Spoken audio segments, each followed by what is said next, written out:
তাহলে বন্ধুরা, শীতকালে সব সবজি খাবো কিন্তু ফুলকপি খাবো না, এটা হতে পারে না। নমস্কার বন্ধুরা, আমার মায়ের রান্নাঘরের আরও একটা নতুন পর্বে তোমাদের সকলকে স্বাগত। আশা করি তোমরা সকলেই খুব ভালো আছো। তাহলে আরও একটা নতুন রেসিপি নিয়ে চলে এলাম তোমাদের সামনে। হ্যাঁ, একদমই ঠিক দেখেছো। আজকে মা তোমাদেরকে শেখাবে একদম পারফেক্ট পদ্ধতিতে কিভাবে তোমরা দই ফুলকপি রেসিপি করে ফেলতে পারবে, তাও আবার খুবই কম সময়ে। তাহলে আর একদমই দেরি না করে এই রেসিপিটা চটপট বাড়িতে বানিয়ে ফেলো। তবে যেদিনকে দই ফুলকপিটা বাড়িতে তোমরা বানাবে সেদিনকে গরম গরম ভাত এটা দিয়েই খাওয়া হয়ে যাবে, আর কোনো পদের প্রয়োজন পড়বে না, কারণ এটা এতটাই স্বাদ। তার জন্য এই রেসিপিটা তোমাদেরকে খুব ভালোভাবে শিখে নিতে হবে, আর তার জন্য ভিডিওটা শুরু থেকে শেষ অবধি ভালোভাবে দেখতে হবে, না হলে কিন্তু বুঝতে পারবে না। সো চলো, আর একটু দেরি না করে আমরা চলে যাব রান্নাতে। তাহলে দই ফুলকপি বানানোর জন্য কি কি উপকরণ লাগছে সেটা প্রথমে দেখে নেওয়া যাক। প্রথমে নিয়েছি বড় সাইজের একটা ফুলকপি, আর নিয়েছি দই, পোস্ত, কাজু বাদাম, কিশমিশ, লবঙ্গ, এলাচ, দারচিনি, তেজপাতা, কাঁচা লঙ্কা, চারমগজ, লঙ্কার গুঁড়ো, নুন, আর নিয়েছি চিনি। এই উপকরণগুলো দিয়ে তোমরাও খুব সহজেই বানিয়ে ফেলতে পারবে দই ফুলকপি। তাহলে এবারে কি করতে হবে? এবারে ফুলকপিটাকে একটা পারফেক্ট সাইজে কেটে নিতে হবে। তার জন্য প্রথমে ফুলকপির যে গোড়াটা দেখতেই পাচ্ছ সেটাকে মা প্রথমে কেটে বাদ দিয়ে দেবে। এবারে ফুলকপিটাকে কাটার সুবিধার জন্য ফুলকপির ফুলগুলোকে যে কোনো সাইজে হাত দিয়ে প্রথমে ভেঙে নিতে হবে।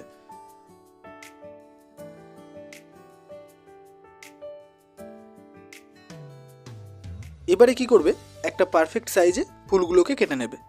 এক্ষেত্রে তোমরা যেরকম সাইজ রাখতে চাও সেরকম সাইজ রাখতে পারো। মা এখানে ফুলগুলোকে একটা মাঝারি সাইজে কেটে নেবে।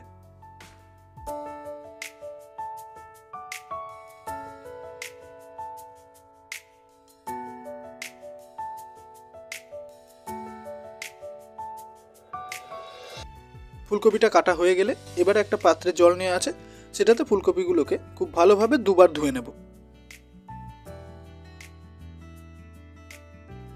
প্রথমবারের মতো ফুলকপিটাকে ধুয়ে একটা পাত্রে রেখে দেব। এবারে জলটা পাল্টিয়ে নিয়ে এসে আরও একবার ফুলকপিটাকে ধুয়ে নেব।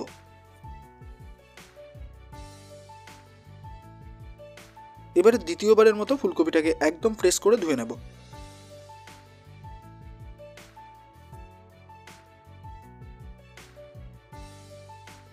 ফাইনালি দেখতেই পাচ্ছ বন্ধুরা, একটা পারফেক্ট সাইজে ফুলকপিগুলোকে কেটে নিয়ে ভালোভাবে ধুয়ে নিয়েছি।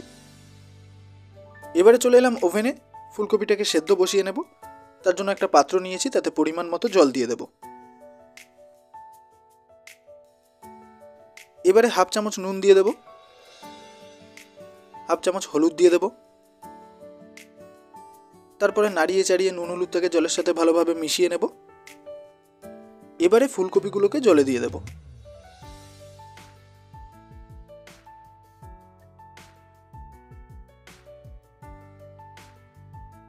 এবারে ফুলকপিটাকে ভালোভাবে নাড়িয়ে চাড়িয়ে জলের সাথে মিশিয়ে নেব।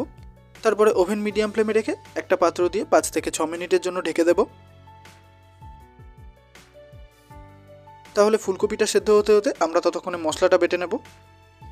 চলে এলাম সিলে, দিয়ে দেবো 2 চামচ পোস্ত, দিয়ে দেবো 1 চামচ চারমগজ, 5টা কাঁচা লঙ্কা, কাজু বাদাম, কিশমিশ। এবারে পরিমাণ মতো জল দিয়ে মশলাটাকে একদম মিহি করে বেটে নেব। তবে তোমরা চাইলে খুব সহজেই মশলাটাকে মিক্সিতে বেটে নিতে পারো। তবে যারা আমাদের ভিডিও দেখো তারা তো জানোই, যারা নতুন আছো তোমরা প্রত্যেকটা ভিডিও দেখলেই বুঝতে পারবে যে প্রত্যেকটা ভিডিওতেই কিন্তু আমরা বাটা মশলা ব্যবহার করি, কারণ বাটা মশলা কিন্তু রান্নায় আলাদা স্বাদ নিয়ে আসে।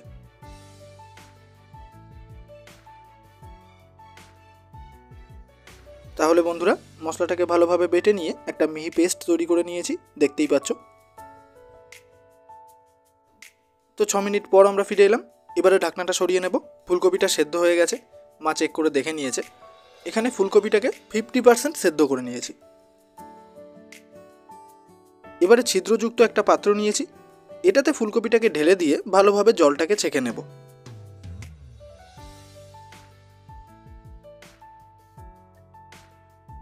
তাহলে বন্ধুরা দেখতেই পাচ্ছ, ফুলকপি থেকে একদম ভালোভাবে জলটাকে ঝরিয়ে নিয়েছি। এবারে চলে এলাম ওভেনে, কড়াই বসানোই আছে, কড়াইটা খুব ভালোভাবে গরমও হয়ে গেছে। এবারে পরিমাণ মতো তেল দিয়ে দেব। এবারে দিয়ে দেবো হাফ চামচ ঘি। এবারে হালকা হাতে নাড়িয়ে চাড়িয়ে নিয়ে প্রথমে আমরা ফুলকপিটাকে ভেজে নেব। তার জন্য জল ঝরিয়ে রাখা ফুলকপিগুলোকে কড়াইয়ে দিয়ে দেব। এবারে ওভেন মিডিয়াম ফ্লেমে রেখে 5 থেকে 6 মিনিট ধরে ফুলকপিটাকে ভেজে নিতে হবে। হাফ চামচ নুন দিয়ে দেব। তাহলে এদিকে ফুলকপিটা ভাজা হচ্ছে। ফুলকপিটা ভাজা হতে হতে অন্যদিকে আমরা দইটাকে ফেটিয়ে নেব। একটা বড় সাইজের কাচের বাটি নিয়েছি, তাতে 2 চামচ দই দিয়ে দেব। 1 চামচ নুন দেব,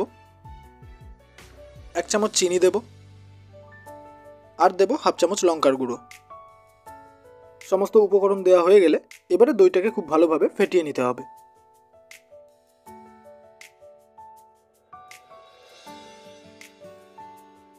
তাহলে বন্ধুরা দেখতেই পাচ্ছ দইটাকে খুব ভালোভাবে ফেটিয়ে নিয়েছি। আর দইটাকে ফেটিয়ে নেওয়ার পরে কিন্তু দইয়ের কালারটা এরকম হয়ে গেছে, কারণ লঙ্কার গুঁড়ো দেওয়া আছে। তাহলে বন্ধুরা দইটাকে ঠিক এরকম পারফেক্টভাবে ফেটিয়ে নিতে হবে। যেহেতু আমাদের দইটা ফেটানো হয়ে গেছে, তাই দইটাকে এবারে সাইডে রেখে দেবো। এবারে চলে এলাম ওভেনে। তাহলে বন্ধুরা দেখতেই পাচ্ছ ফুলকপির কালারটা কিন্তু চেঞ্জ হয়ে গেছে, হালকা লাল লাল হয়ে গেছে। এর থেকে বেশি কিন্তু আর ভাজবো না, কারণ ফুলকপিটা যেহেতু 50% সেদ্ধ করা আছে, তাই এর থেকে বেশি ভাজলে কি হবে, ফুলকপিটা রান্না করার সময় আরও কুক হবে, তখন কিন্তু গলে যাবে। তার জন্য খেয়াল রাখতে হবে ফুলকপিটা হালকা লাল লাল হয়ে এলে তখন তুলে নিতে হবে। এবারে আমরা একটা পাত্রে তুলে নেব ফুলকপিটাকে। তো যতটা পরিমাণ তেল দেওয়া হয়েছিল সেই তেলে ফুলকপিটা ভাজা হয়ে গেছে। এবারে আরও কিছুটা পরিমাণ তেল দিয়ে দেব। তেল গরম হয়ে গেছে। এবারে ফোড়নের জন্য একটা তেজপাতা হাফ করে দিয়ে দেব, একটা শুকনো লঙ্কা হাফ করে দিয়ে দেব, 2টো এলাচ, 2টো লবঙ্গ আর দারচিনি। এবারে সব উপকরণগুলোকে ভালোভাবে ভেজে নিতে হবে। হালকা ভাজা ভাজা হয়ে এলে একটা সুন্দর গন্ধ বেরোবে, কালারটাও চেঞ্জ হয়ে যাবে। ঠিক এই পর্যায়ে এবারে দিয়ে দিতে হবে বাটা মশলা। সামান্য পরিমাণ মশলার বাটি ধোয়া জল দিয়ে দেব। এবারে ওভেন মিডিয়াম ফ্লেমে রেখে 5 থেকে 6 মিনিট ধরে মশলাটাকে কষিয়ে নিতে হবে।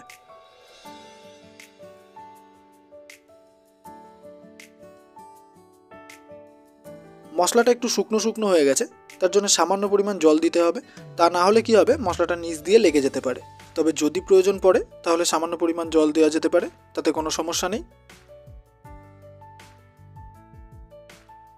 তাহলে বন্ধুরা পুরো 6 মিনিট ধরে মশলাটাকে কষিয়ে নিয়েছি। দেখতেই পাচ্ছ মশলা থেকে কিন্তু তেল ছেড়ে দিয়েছে।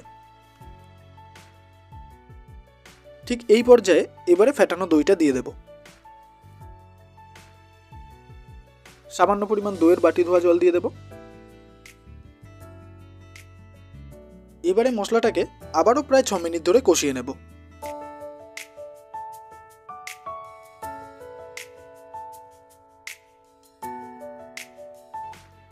তাহলে বন্ধুরা দেখতেই পাচ্ছ মশলার কালার কিন্তু চেঞ্জ হয়ে গেছে, মানে মশলাটা কষে গেছে আর মশলা থেকে তেলও ছেড়ে দিয়েছে। এবারে ভেজে রাখা ফুলকপিগুলোকে দিয়ে দেব।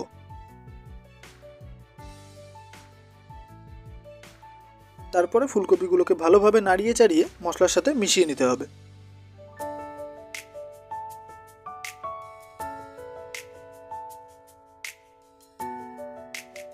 অল্প কিছু সময় নাড়িয়ে চাড়িয়ে নেওয়ার পর এবারে পরিমাণ মতো জল দিয়ে দিতে হবে।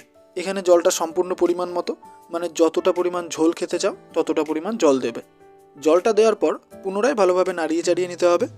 তারপরে ওভেন হাই ফ্লেমে রেখে ঝোলটাকে ভালোভাবে ফুটিয়ে নিতে হবে।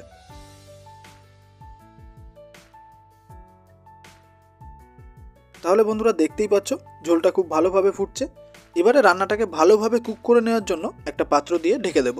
এবারে ওভেন মিডিয়াম ফ্লেমে রেখে প্রায় 5 মিনিটের জন্য ঢেকে দেব। তাহলে বন্ধুরা 5 মিনিট পর ফিরে এলাম। এবারে ঢাকনাটা সরিয়ে নেব। রান্নাটা কিন্তু খুব ভালোভাবে কুক হয়ে গেছে, আমাদের রান্নাটা প্রায় শেষের দিকে।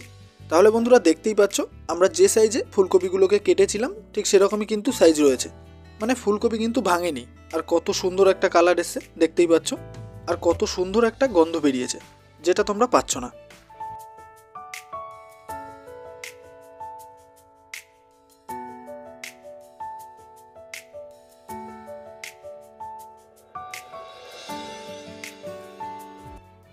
এবারে হাফ চামচ ঘি দিয়ে দেব।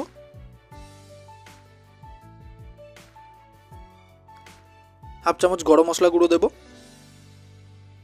তারপরে ভালোভাবে নাড়িয়ে চাড়িয়ে নিয়ে ঘি গরম মশলাটাকে রান্নার সাথে ভালোভাবে মিশিয়ে নিয়ে 2 মিনিট মতো নাড়িয়ে চাড়িয়ে নিলেই কিন্তু তৈরি হয়ে যাবে দই ফুলকপি। তবে একদম শেষে নাবানোর আগে আমরা 5টা কাঁচা লঙ্কা দিয়ে দেবো। এই কাঁচা লঙ্কাগুলোকে জাস্ট সেদ্ধ করে নিলেই হবে, আপাতত এর কোনো কাজ নেই। এটা খাওয়ার সময় ডোলে খেলে একটা আলাদা ফ্লেভার আসবে, খেতে দারুণ লাগবে, জাস্ট এর জন্যেই।